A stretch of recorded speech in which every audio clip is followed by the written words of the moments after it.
بسم اللہ الرحمن الرحیم۔ یہ دوستان دیکھ رہے ہیں آپ کو جو ہے اس میں تھمب نیل میں نظر آ رہا ہے کہ ایک آدمی ہمیں کچھ بات کرنے سے روک رہا ہے۔ آئیے پوچھتے ہیں کیا ہے مسئلہ ہے۔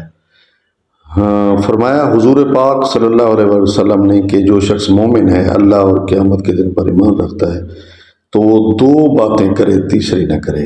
ایک نیک بات کرے، جب بولے اچھی بات بولے، نیک بات بولے، اچھا بولے، ورنہ خاموش رہے، کیونکہ خاموشی کو عبادت کہا گیا ہے۔ انگریز کہتے ہیں speak is silver, silence is gold. اور اسلام میں جو ہے نا، خاموشی عبادت ہے۔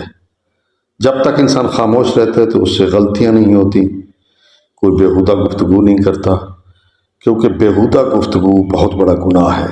لایانی گفتگو نہیں کرنی چاہیے اور خاموش رہنا چاہیے، یا جب بولے اچھی بات بولے۔